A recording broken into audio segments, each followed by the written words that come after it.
کیا مسئلہ ہے تجھے, کیوں اتنا کمزور, اتنا بیمار رہتا ہے, کیا پرابلم ہے, کیا مسئلہ ہے؟ تو حضرت ابو بکر صدیق نے آنکھیں کھولی اور کہنے لگے عمر تو قسم اٹھا کے بتا, تجھے پتا نہیں مجھے کیا مسئلہ ہے؟ تو اٹھا نا قسم, جنہاں دے دل بر جانی وچھڑن کون روے پھر تھوڑا, سب روگاں دائی روگ محمد جس کا نام وچھوڑا. تجھے نہیں پتا تو بول, اگر خبر ہے تو پوچھتا کیوں ہے؟ میرے دوستو کمال دیکھو, مدینے میں آج بھی مصطفیٰ کو سلام کرو تو ساتھ ہی صدیق اکبر لیٹے ہوئے, ساتھ ہی لیٹے ہوئے. مدینے میں ابو بکر صدیق روز رات کو جا کے اس کے گھر کا کام کاج کر کے آتے. کام بتاؤں کیا تھا اس کا, جاگ رہے ہیں آپ لوگ؟ اس زمانے میں نا لوگ باتھ روم گھر میں بنا لیتے تھے, شاید پرانے لوگوں نے دیکھے ہوں, وہ اس کے اندر ہی پیشاب پخانہ رہتا تھا. وہ آتے تھے ملازم تو وہ اٹھا کے باہر پھینکا کرتے تھے. وہ بی بی گھر کے اندر پیشاب کرتی, نابینا ہے, وارث کوئی نہیں. ابو بکر صدیق آتے, امیر آدمی, اور اس کا وہ پخانہ پیشاب اٹھا کے باہر پھینک کے آتے. پھر اس کے گھڑے میں پانی بھر کے لاتے, پھر اس کے گھر میں جھاڑو دیتے, پھر اس بوڑھی عورت کو کھانا کھلاتے, پھر اس کو خرچہ دیتے, پھر اس کو کہتے کہ فلاں آدمی کی تیرے پڑوسی کی میں نے ڈیوٹی لگا دی ہے, ضرورت ہو تو اس کو کہہ دینا. بڑے زمانہ خدمت کی. ایک دن حضرت عمر فاروق اس بی بی کے دروازے پہ چلے گئے, دستک دی. اس نے کہا کون ہے دروازے کا؟ میں عمر فاروق ہوں, عمر بن خطاب ہوں. پتہ چلا ہے آپ لوارث ہیں, میرا دل کرتا ہے میں آپ کے گھر کا کام کاج کر دیا کروں. تو بی بی کہنے لگی نہیں, ایک بندہ آتا ہے کئی سالوں سے وہ کر رہا ہے, مجھے وہی ٹھیک ہے. ایک آتا ہے بڑے سالوں سے کام کرتا ہے, وہی ٹھیک ہے. تو حضرت عمر کہنے لگے میں نے بھی کام ہی کرنا ہے, کچھ اس سے کرا لے, کچھ مجھے موقع دے دے نیکی کا. کہنے لگی نہیں وہی ٹھیک ہے. تو فرمانے لگے میرے اندر کیا نقص نظر آیا ہے, اماں جی مجھے بھی ٹائم دیں. تو بی بی کہنے لگی نہیں وہی صحیح ہے. حضرت عمر جذباتی آدمی تھے, جلالی آدمی تھے, کہنے لگے میں نے کہا نہیں مجھے بتاؤ میں کیوں نہیں کر سکتا. تو بوڑھی اماں کہنے لگی تجھ میں اور اس میں فرق ہی بڑا ہے. کہا وہ کیوں؟ کہنے لگے اتنے سال ہو گئے اسے آتے ہوئے, اتنے سال, تو پہلے دن آیا ہے اور آتے کہہ رہا ہے میں عمر بن خطاب ہوں, اپنا نام بتا رہا ہے, سالوں ہو گئے, میں روز پوچھتی ہوں تیرا نام کیا ہے, وہ بتاتا ہی نہیں.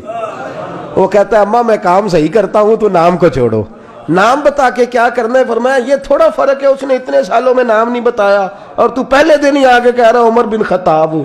تو ابا جی کا بھی نام بتا رہا ہے, میں نے نہیں کام کرانا, مجھے وہی صحیح ہے. نام نہیں بتاتا, نوکری پوری کر جاتا ہے. حضرت سیدنا عمر فاروق فرماتے ہیں میں تہجد کے وقت جھاڑیوں میں چھپ کے بیٹھ گیا.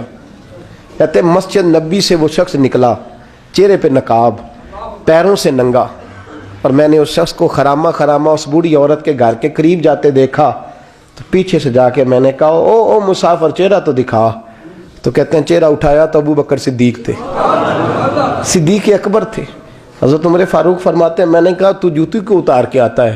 تو کہنے لگے جوتی سے جب چلتا ہوں تو پیروں میں آواز پیدا ہوتی ہے, جوتے کی وجہ سے. پڑوسیوں کو تکلیف دینے کا مقصد تو کوئی نہیں نا.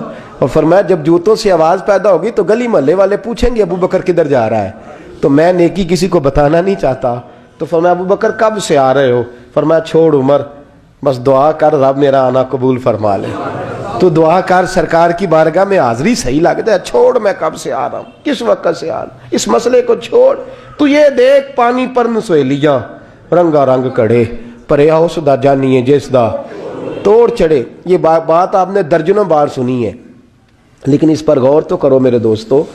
کہ حضرت عمر فاروق فرماتے ہیں جن دنوں تبوک کے لیے میرے نبی نے اعلان فرمایا میرے حالات اچھے تھے, ابو بکر کے اچھے نہیں تھے, مالی حالات کمزور تھے, کچھ مسائل تھے, میرے اچھے تھے. میری سرکار نے اعلان فرمایا کہ پیسے دو. فرماتے ہیں چونکہ میرے حالات بھی اچھے تھے تو میں نے کہا اس دفعہ پہلا نمبر میرا ہی ہوگا. فرماتے ہیں آدھا مال گھر کا, یہ بھی بڑی دلیری ہے.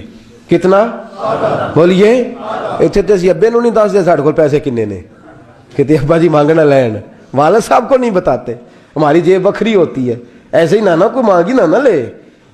آدھا مال حضرت عمر فاروق فرماتے ہیں آدھا مال میں نے بانٹ کے حضور کی بارگاہ میں, اور ساتھ میرا ارادہ ہے کہ ابو بکر آج میں نہیں تجھے آگے گزرنے دیتا.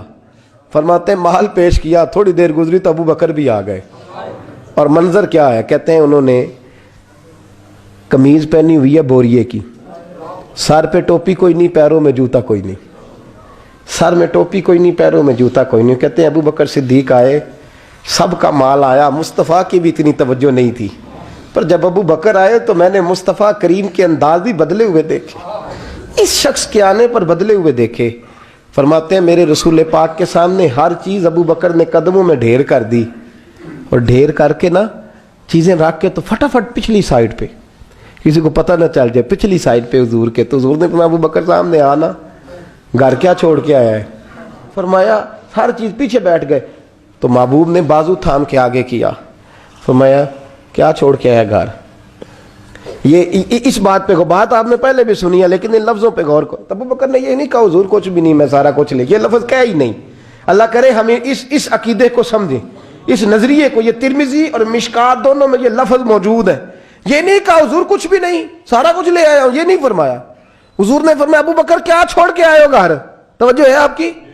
لفظ دیکھیں, کہا ما ابقیت اللہ و رسولہ, یا رسول اللہ گھر میں خدا کو بھی چھوڑ آیا ہوں, محمد